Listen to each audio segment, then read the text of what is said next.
নমস্কার বন্ধুরা, তোমাদের প্রিয় ইউটিউব চ্যানেল জিকে মাইনাতে তোমাদের স্বাগত। বন্ধুরা, তোমরা জানো যে এসএসসি এমটিএস এর যে 2025 সালে পরীক্ষা আসতে চলেছে, সেখানে কিন্তু চাকরি পাওয়ার মূল মন্ত্র হচ্ছে ইংলিশ আর জিকে। ঠিক আছে? তো অর্থাৎ জিকেতে 25টা প্রশ্ন থাকবে, এক একটা প্রশ্ন 3 নম্বর করে, অর্থাৎ 75 নম্বরের জিকে। তো বুঝতেই পারছো ভার কীরকম আছে। এবং ইংলিশেও কিন্তু সেরকম ঠিক 25টা থাকবে, 3 নম্বর করে 75 নম্বরের ইংরেজি রয়েছে। এই দুটো দিয়ে কিন্তু মেরিট লিস্ট তৈরি হয়। ম্যাথ এবং জিআই এই দুটো কিন্তু জাস্ট কোয়ালিফাই করতে হয়, এই দুটো দিয়ে কিন্তু মেরিট লিস্ট তৈরি হয়। তো জিকে এবং ইংলিশ তোমাদের কিন্তু ভালো করে করতে হবে।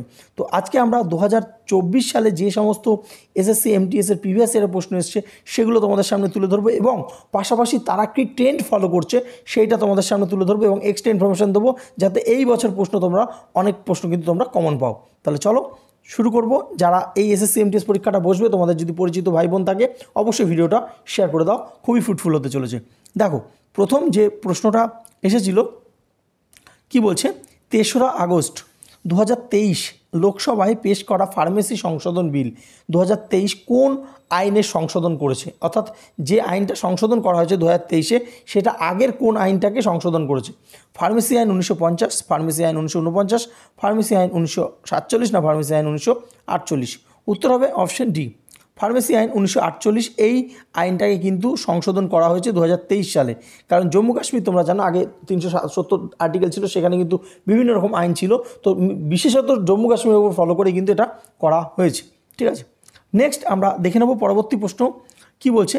কোন রাজ্য বা কেন্দ্রশাসিত অঞ্চলে লোসার উৎসবের মাধ্যমে নতুন বছরের সূচনা উদযাপন করা হয়? কেরালা, বিহার, লাদাখ, না নিউ দিল্লি? উত্তর কী হবে? উত্তর হয়ে যাবে অপশন সি, লাদাখ। দেখো, এখান থেকে যে সমস্ত প্রশ্নগুলো পরীক্ষা আসে সেগুলো জেনে নাও। এই যে লোসার উৎসবটা না, এটা হচ্ছে তিব্বত বা তিবেতেন, যে আমরা তিব্বত বলি, সেই তিব্বতের কিন্তু এটা নিউ ইয়ার হিসেবে এটা পালন করা হয়। ঠিক আছে? তো এবং এই যে অনুষ্ঠানটা, এই অনুষ্ঠানটা কিন্তু শুধু তিব্বতে না, নেপালে হয়, ভুটানে হয়, এবং ইন্ডিয়ার 2টো স্টেটে কিন্তু হয়। কোন কোন? একটা আমরা লাদাখ দেখলাম, আর একটা হচ্ছে সিকিম। তাহলে বুঝতে পারছো, অপশানে যদি লাদাখের বদলে সিকিম থাকতো তাহলে কিন্তু অ্যান্সার সিকিম নিত। ঘুরিয়ে ফিরিয়ে প্রশ্ন আসলে পারবে।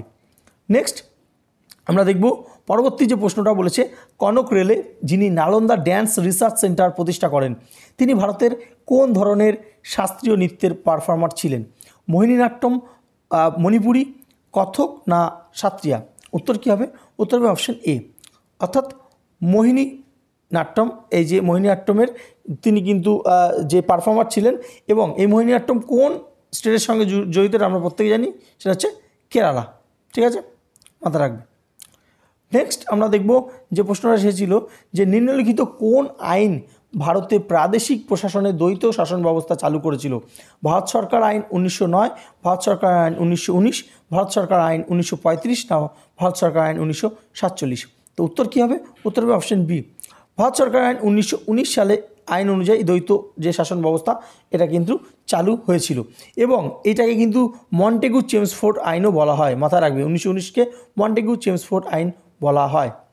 নেক্সট আমরা দেখব যে প্রশ্নটা এসেছিল 5 নম্বরের, যে ভারতের কোন অংশে শীতল পর্বত জলবায়ু দেখা যায়? পশ্চিম, দক্ষিণ, উত্তর, না পূর্ব? উত্তর কী হবে? উত্তর হয়ে যাবে অপশন সি, উত্তর।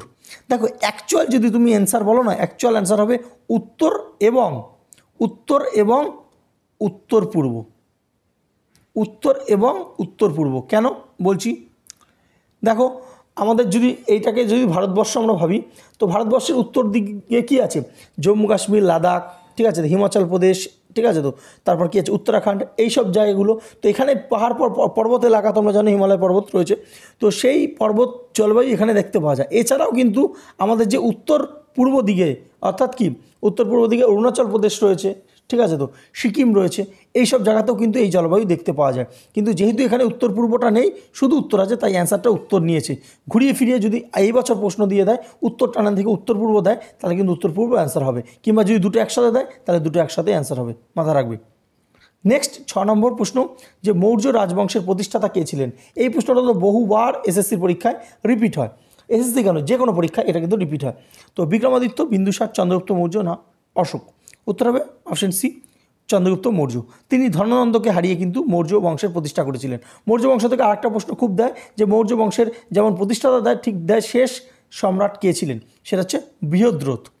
বৃহদ্রথ ছিলেন হচ্ছে মৌর্য বংশের শেষ সম্রাট, মাথায় রাখবে, ঠিক আছে। নেক্সট 7 নম্বর প্রশ্ন আমরা দেখে নেব যে 31শে অক্টোবর 2023 অনুযায়ী 17তম লোকসভায় বয়সে সর্বজ্যেষ্ঠ সদস্য রফিকুর রহমান বার্ক তিনি কোন রাজনৈতিক দলের সদস্য ছিলেন? দেখো, এটা যেহেতু সর্বজ্যেষ্ঠ সদস্য যিনি যে কোনো রাজনৈতিক দলের হয়ে দাঁড়িয়েছিলেন, তো তার জন্য এটা পরীক্ষা প্রশ্ন এসেছিল।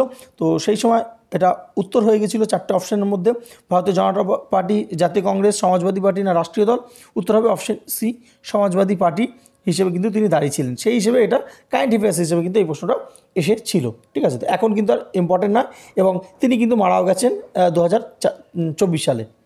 আচ্ছা, নেক্সট আমরা দেখব যে নিম্নলিখিত বইগুলির মধ্যে কোনটি দাদাভাই নওরোজি রচিত? তো দারিদ্র্য এবং ভারত, দারিদ্র্য ও গুরুত্বপূর্ণ অধ্যায়, দারিদ্র্য ও অভারতে ইংরেজ শাসন না ভারতের অর্থনৈতিক ইতিহাস। উত্তর কী হবে? উত্তর হবে অপশন সি, অর্থাৎ কি দারিদ্র্য ও ভারতীয় ইংরেজ শাসন, অর্থাৎ যে poverty and British rule of India, ঠিক আছে। তো এইটা কিন্তু যে বইটা তিনি কিন্তু লিখেছিলেন দাদাভাই নওরোজি। আচ্ছা, নেক্সট আমরা দেখব যে KM মুন্সি রচিত ঐতিহাসিক উপন্যাস দ্য গ্লোরি অফ পাতান মূলত কোন ভাষায় লেখা হয়েছিল? দেখো, অবশ্যই প্রশ্নটা টাফ প্রশ্ন কিন্তু, ঠিক আছে। তো কিন্তু তাও এই প্রশ্নটা করা যাবে কিভাবে? দেখো, এটা বলেছে KM মুন্সি ঐতিহাসিক উপন্যাস থেকে দ্য গ্লোরি অফ পাতান মূলত কোন ভাষায় রচিত? মালায়ালম, বাংলা, তামিল না গুজরাটি? তো এই দুটো অপশন তো আমরা বাদ দিয়ে দিতে পারছি। KM মুন্সি কিন্তু নামটা দেখে বুঝতে পারছো মালায়ালম নয় এবং বাঙালিও নয়, ঠিক আছে। তো হয় তামিল না গুজরাটি। তো মুন্সি কিন্তু টাইটেল সাধারণত গুজরাটিদের হয়, এই হিসেবে তুমি একটা এখানে ক্লিক করতে পারতে, অর্থাৎ গুজরাট। আর তাছাড়া KM মুন্সি কিন্তু খুবই বিখ্যাত একজন, তিনি কিন্তু ভারতের কনস্টিটিউশন যখন হয়েছিল সেখানেও কিন্তু গুরুত্বপূর্ণ ভূমিকা নিয়েছিলেন, ঠিক আছে। তো KM মুন্সি তিনি কিন্তু গুজরাটের বাসিন্দা, এইটা যদি কেউ জানতো তাহলে কিন্তু সে করতে পারতো। এছাড়া অপশান আউট করে নাম এবং সারনেম দিয়েও কিন্তু এটা আউট করা যেত। আচ্ছা, নেক্সট আমরা দেখব পাঞ্জাব বিধানসভা পরিষদ কবে বিলুপ্ত হয়? অবশ্যই টাফ প্রশ্ন এসেছিল। দেখো, এখান থেকে যদি কেউ এটা জানতো যে তিনখানা রাজ্যের বিধান পরিষদ কিন্তু একই সময় বিলুপ্ত হয়েছিল, সেটা যদি কেউ জানতো তাহলে করতে পারতো। দেখো, 4টে অপশান বলছে 1971, 1977, 1975 না 1970। তো উত্তর হয়ে যাবে এখানে অপশান ডি, কি অর্থাৎ 1 জানুয়ারি 1970 সালে কিন্তু এই পাঞ্জাব বিধানসভা যে বিলুপ্ত হয়েছিল। এখানে তোমরা জেনে রাখো, আমরা প্রত্যেকে জানি যে পশ্চিমবঙ্গ কিন্তু বিধান পরিষদ ছিল, এবং সেটা 1969 সালে যে এটাকে হাটিয়ে দেওয়া হয়েছিল। দেখো, 1969 সালে শুধু ওয়েস্ট বেঙ্গল না, ওয়েস্ট বেঙ্গল, পাঞ্জাব এবং মধ্যপ্রদেশ MP এই 3টে রাজ্যের বিধান পরিষদ কিন্তু বিলুপ্ত করা হয়েছিল, ঠিক আছে। তো এখানে 1969 কিন্তু অপশানে নেই। কারণ কি? কারণ কার্যকর হয়েছিল 1970, ঠিক আছে। তার জন্য এই যে কবে বিলুপ্ত হয়, এটা অ্যান্সার হলো 1970। তো এই 3টে রাজ্য মাথায় রাখবে, ওয়েস্ট বেঙ্গল, পাঞ্জাব এবং মধ্যপ্রদেশ, এই 3টে রাজ্যের বিধান পরিষদ কিন্তু বিলুপ্ত হয়েছিল 1969 সালে। এবং এখান থেকে কিন্তু ঘুরিয়ে যদি অন্য এই পরীক্ষা আবার আসে, আপকামিং পরীক্ষা, যে মধ্যপ্রদেশের কবে হয়েছিল কিংবা ওয়েস্ট বেঙ্গলের কবে হয়েছিল, তাহলে কিন্তু একদম ভুলবে না, ঠিক আছে। নেক্সট আমরা দেখব যে 11 নম্বর প্রশ্ন, হলুদ যে অর্থাৎ হলুদের মধ্যে যে হলুদ রঙটা, এটার রাসায়নিক যৌগটি কোনটি? কারকিউমিন, টার্টারিক অ্যাসিড, ক্যারোটিন না ক্যাপসাইসিন? উত্তর কী হবে? উত্তর হবে অপশন এ, অর্থাৎ কারকিউমিন। দেখো, হলুদের মধ্যে যে হলুদ রঙটা হয় এটা কারকিউমিনের জন্য হয়, ঠিক আছে। তো ঠিক যদি আমাদের বলে যে গাজরের রঙ কমলা হয় কেন? সেটা হচ্ছে ক্যারোটিন থাকে, হাই মাত্রায় ক্যারোটিন থাকে, তাই জন্য কিন্তু এটা কি হয়, গাজরের রঙ কমলা হয়, ঠিক আছে। তো পরবর্তী প্রশ্ন আমরা দেখব 12 নম্বর কি বলেছে, যে নিম্নলিখিতদের মধ্যে কে ইন্দোর ঘরানার প্রতিষ্ঠাতা ছিলেন? ভীমসেন যোশী, উস্তাদ আমির খান, তানসেন না উস্তাদ ঘায়ে খুদা বক্স? উত্তর হবে অপশন বি, অর্থাৎ কি উস্তাদ আমির খান। দেখো, বিভিন্ন ঘরানা, সেটা ভোকাল হতে পারে, সেটা ইনস্ট্রুমেন্ট হতে পারে, সেরকম বিভিন্ন ঘরানার প্রতিষ্ঠাতা বা তাদের রিলেটেবল পার্সনদের কিন্তু এই যে SSCর পরীক্ষা একটা কিন্তু টপিক ইম্পর্টেন্ট হয়ে আসছে। যদি তোমাদের প্রয়োজন হয় যে ইম্পর্টেন্ট ঘরানাগুলো যেগুলো পরীক্ষা আসে প্রতিষ্ঠাতা থেকে এবং শুরু করে তাদের যে বিখ্যাত ব্যক্তিত্ব যেগুলো আসছে পরীক্ষায়, তার যে লিস্ট তোমাদের প্রয়োজন হয়, অবশ্য তোমরা এই কমেন্ট সেকশনে আমাদের জানাও, আমরা একটা সুন্দর ভিডিও আকারে এবং PDF আকারে তোমাদের সামনে প্রোভাইড করে দেবো। সেখান থেকে পড়লে আশা করি SSC MTS যে সমস্ত প্রশ্নগুলো আসবে ঘরানা থেকে তোমরা পেরে যাবে, ঠিক আছে। তো অবশ্যই কিন্তু কমেন্ট করো। আচ্ছা, নেক্সট আমরা দেখব 13 নম্বর প্রশ্ন, মধ্যযুগীয় ভারতীয় স্থাপত্য শৈলীতে পিয়েত্রা দুরো কী বোঝায়? তো মৌর্য যুগের ভাস্কর্য শিল্প, অপশন বি তাজমহলের দেয়ালের তৈলচিত্র, অপশন সি মুঘলদের ব্যবহৃত উন্নত মানের পোশাক, না অপশন ডি আধা মূল্যবান পাথর দিয়ে দেয়ালে ফুলের নকশা তৈরি। তো উত্তর কী হবে? উত্তর হবে অপশন ডি, অর্থাৎ আধা মূল্যবান যে পাথর দিয়ে দেয়ালের ফুলের নকশা তৈরি করা হতো মধ্যযুগীয় ভারতের যে এই যে স্থাপত্য শৈলী, যার নাম হচ্ছে পিয়েত্রা দুরো। ঠিক আছে, তো এটা কিন্তু বিশেষ করে শাহজাহানের সময় কিন্তু হয়েছিল, এবং তাজমহলেও কিন্তু এই যে এটা কিন্তু দেখা গেছে পিয়েত্রা দুরো। ঠিক আছে, এখানে কিন্তু একটা অপশান দিয়ে দিয়েছে তাজমহলের দেয়ালে তৈলচিত্র। ঠিক আছে, তো কিন্তু না, তাজমহলের দেয়ালে ছিল কিন্তু তৈলচিত্র না। পিয়েত্রা দুরো তো হচ্ছে আধা মূল্যবান পাথর দিয়ে তৈরি ফুলের নকশা তৈরিটাকে বলছে পিয়েত্রা দুরো। ঠিক আছে, আচ্ছা নেক্সট আমরা দেখব যে রবি ফসল ঋতু অক্টোবর নভেম্বরে শুরু হয় এবং শেষ হয় কবে? জুন সেপ্টেম্বর, মার্চ এপ্রিল, জানুয়ারি ফেব্রুয়ারি, না মে জুন? উত্তর কী হবে? উত্তর হবে অপশন বি, অর্থাৎ মার্চ এবং এপ্রিলে এটা কিন্তু শেষ হয় রবি ফসল। ঠিক খারিফ ফসল জুনে শুরু হয়, সেপ্টেম্বরে শেষ হয়। তো রবি ফসল খারিফ ফসল থেকে কিন্তু প্রশ্ন আসেই। পরবর্তী প্রশ্ন তোমরা দেখতে পাচ্ছ যে সোডিয়াম বাইকার্বনেটের রাসায়নিক সূত্র কি? এটা জানতে চাওয়া হয়েছিল। NaCl, Na2CO3, NaHCO3, না NaOH? তো উত্তর কী হবে? উত্তর হয়ে যাবে অপশন সি। ঠিক আছে, তো সোডিয়াম বাইকার্বনেটের যে রাসায়নিক সূত্র সেটা হচ্ছে NaHCO3। এটাকে কিন্তু বেকিং সোডাও বলা হয়। ঠিক আছে, তো মাথায় রাখবে এটাকে বেকিং সোডাও বলা হয়ে থাকে। ঠিক আছে, তো এখান থেকে আরও একটা প্রশ্ন দেয় যে খাওয়ার লবণ যে আমরা খাই তার সংকেত, সেটা হচ্ছে NaCl, খাওয়ার লবণ। ঠিক আছে, তো আর যে ওয়াশিং সোডা, যে কাপড় কাচার যে সোডা, তার যে সংকেত সেটা হচ্ছে Na2CO3, এবং তার সঙ্গে আর একটা 10H2O থাকে, এটা হচ্ছে ওয়াশিং সোডা। তো ওয়াশিং সোডা এবং বেকিং সোডা এই দুটোর মধ্যে কিন্তু গোলায়, তার জন্যই বারবার করে পরীক্ষায় আসে। ঠিক আছে, তো আচ্ছা নেক্সট আমরা দেখে নেব যে কি বলছে মূলধনী পণ্য বা ক্যাপিটাল গুডস এর একটি বৈশিষ্ট্য কি? এগুলো টেকসই, এগুলো সস্তা, এগুলো গিফেন দ্রব্য, না এগুলো নিম্নমানের দ্রব্য? তো উত্তর হবে অপশন এ, অর্থাৎ এগুলো টেকসই। দেখো ক্যাপিটাল গুডস বা মূলধনী যে দ্রব্য, এগুলো কিন্তু ভোগ্য পণ্য না, এটা অনেক দিন ধরে এই যে পণ্যগুলোর ওপর ডিপেন্ড করে অন্যান্য পণ্যগুলো তৈরি করা হয়। এবং এই যে ক্যাপিটাল গুডস, এই ক্যাপিটাল গুডসটা এটা কিন্তু এখানে অপশন ওয়াইজ এটার উত্তর হবে এগুলো খুব টেকসই হয়। ঠিক আছে, তো এবং ব্যবসায়িক কাজে কিন্তু ব্যবহার করা হয়। আচ্ছা নেক্সট আমরা দেখব কি বলছে নিচের কোন পদের পুরস্কার প্রদানের সঠিক ক্রমটি কি? ঠিক আছে, তো যাই হোক নিচে একটা রয়েছে, তো এখানে অপশানগুলো দেখতে পাচ্ছ পদ্মশ্রী, পদ্মবিভূষণ, পদ্মভূষণ, পদ্মভূষণ, পদ্মশ্রী, পদ্মবিভূষণ, পদ্মবিভূষণ, পদ্মভূষণ, পদ্মশ্রী। তো উত্তরটা এখানে 4 নম্বর অপশানটা না দেখলেও তোমরা বুঝতে পারছো অপশান সি হবে, অর্থাৎ পদ্মবিভূষণ, পদ্মভূষণ এবং পদ্মশ্রী, এইটা হচ্ছে ঠিকঠাক ক্রম। ঠিক আছে, তো তোমরা জানো 1954 সালে থেকে যখন ভারতরত্ন পুরস্কার দেওয়া হয়, তারপর সেই সময় থেকেই কিন্তু এই 3টে পুরস্কার শুরু হয়েছে। যদিও পরবর্তী সময়ে কিন্তু এটা কিন্তু প্রথমে পদ্মভূষণ, পদ্মবিভূষণ এই নাম ছিল না, অন্য নাম ছিল। পরবর্তীকালে কিন্তু এই নামটা চেঞ্জ করা হয়েছিল, অর্থাৎ পদ্মবিভূষণ, পদ্মভূষণ এবং পদ্মশ্রী। ঠিক আছে, তো এই ক্রমটা কিন্তু জানতে চাওয়া হয়েছে, মাথা রাখবে। আচ্ছা নেক্সট আমরা দেখে নেব পরবর্তী যে প্রশ্ন, যে 1400 শতকে বিজয়নগর সাম্রাজ্যে কোন রাজবংশ প্রতিষ্ঠা করেছিলেন? তো আরাভিদু রাজবংশ, সালুবা রাজবংশ, তুলুবা রাজবংশ, না সঙ্গম রাজবংশ? তো উত্তর কী হবে? উত্তর হবে অপশন ডি, অর্থাৎ কি সঙ্গম রাজবংশ। দেখো এই যে বিজয়নগর সাম্রাজ্য, এটা কে প্রতিষ্ঠা করেছিল? এটা করেছিল হরিহর ও বুক্কা। ঠিক আছে, তো তারা কোন রাজবংশের ছিল? তারা হচ্ছে সঙ্গম রাজবংশের ছিল, সেটাই কিন্তু জানতে চাওয়া হয়েছে। নেক্সট আমরা দেখব টমেটোর লাল রং কোন উপাদানের জন্য হয়? তো বুঝতে পারছো যে এর আগে আমরা একটা পেলাম যে গাজর, ঠিক আছে, তো তা হলুদে হলুদ রং কেন, টমেটোর রং লাল কেন, অর্থাৎ এরকম টাইপের প্রশ্ন কিন্তু করছে। তো বুঝতে পারছো ট্রেন্ডিংগুলো। ঠিক আছে, তো এই ট্রেন্ডে কিন্তু তোমাদের পড়াশোনা কিন্তু করতে হবে। দেখো কি বলছে, লিমোনেন, লাইকোপিন, বিটা ক্যারোটিন, না আলজারিন? তো টমেটোর লাল রং কিসের জন্য হয়? সেটা হচ্ছে অপশন বি, অর্থাৎ কি লাইকোপিনের জন্য কিন্তু এটা হয়।